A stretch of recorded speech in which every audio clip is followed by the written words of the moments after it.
twice the same thing. No, come back to me. I still haven't figured out the transition yet. Oh man. I just got the first note. I'm a little slow. So it would start up B flat.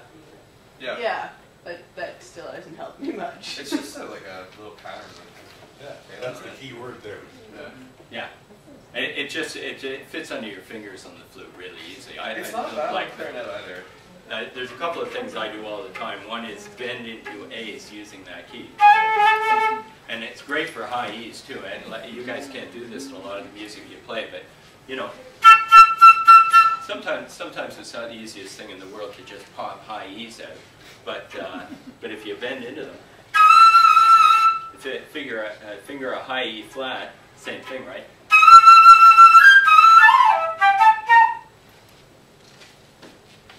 Sorry, we're back to.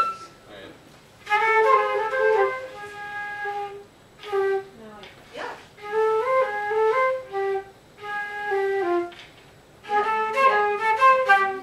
Sorry, I do it.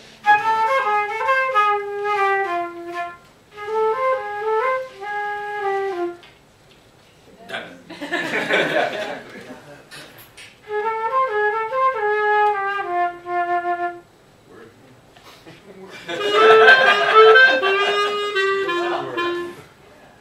With the transposition, very nice.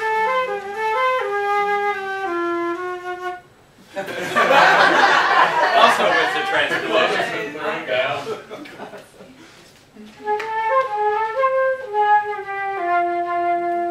Yeah. So you know, if you just start with that, and then and then make up another one, and then you think that's D to A flat to G F D.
I don't think I've ever made it through a performance without making some mistakes, like landing on some notes that made me think.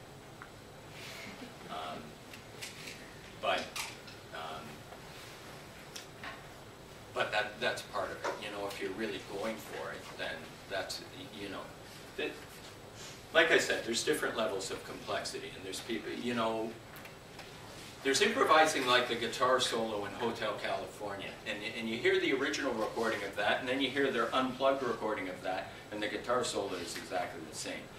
Probably what, I don't know the history of that, but I would guess that what it was is when they first recorded it, they went in the studio, and they improvised a bunch of guitar solos, and he finally nailed it. They said, okay, that's the one, that's the keeper. And then he had to learn that solo for subsequent performances. So, so that's a really basic level of improvising. And then you get into like pop music kind of improvising, where you're really just in one key. You know, the whole song is in one key, and you just have to play some things in C. And then you get into blues. And blues is different because blues can be really simple. Here, I'll show you something with blues. Unfortunately, I think we have to change keys here.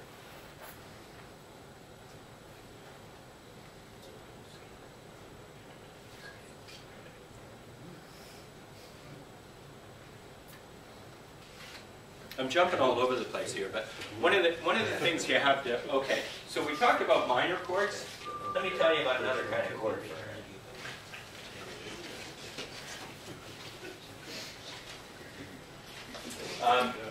And that's jazz, improvising musicians. It's not just jazz people. If you go to Nashville, musicians in studios think in terms of numbers.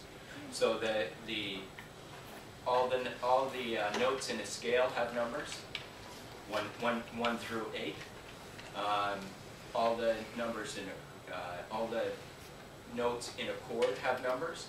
So so a D minor chord, going back to that, was, and now I'm referring to the key of D. So a D minor chord, thinking in D, is 1 flat 3, 5, and if it's a D minor 7, as we were playing before, then there's a C, so a flat 7.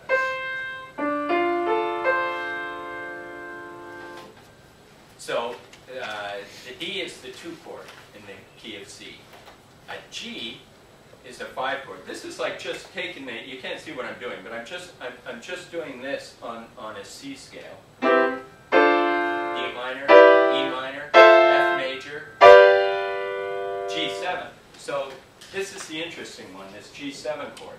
And the reason the G7 chord is interesting is because it has that tritone that we found in the blues scale in it. And because those 2 notes are in the chord, there's this built-in distance. You can do all kinds of cool stuff with this chord. You can play all kinds of different scales on it. So here's what it really sounds. So, and the reason is because it wants to go somewhere. And where it wants to go, right, just like church. So it goes to C major. And in jazz, in jazz what happens, remember the D minor? Standard jazz songs are built on, there's tons of this in there, what we call a 2-5-1 progression. So the 2 chord, D minor, whoops, to the 5 chord, the G7, and it goes to C. And so you hear jazz scales. Change keys with those chords like that, they go all over the place pretty easily, right? That sounds like it was actually something. And so now I'm back to the blues. So what's interesting about the blues is that it's all 5 chords. So it's a C7 to an F7 to a C7, and then back to the F7. And then finally a G7 to C. And then when it gets jazzy,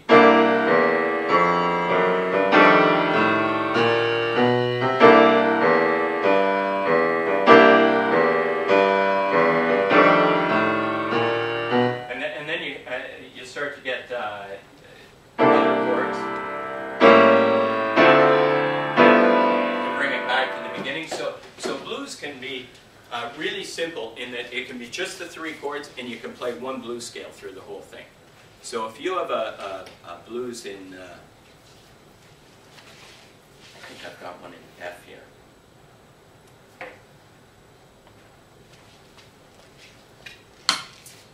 So it's an F blues, and I'll just play an F blues scale.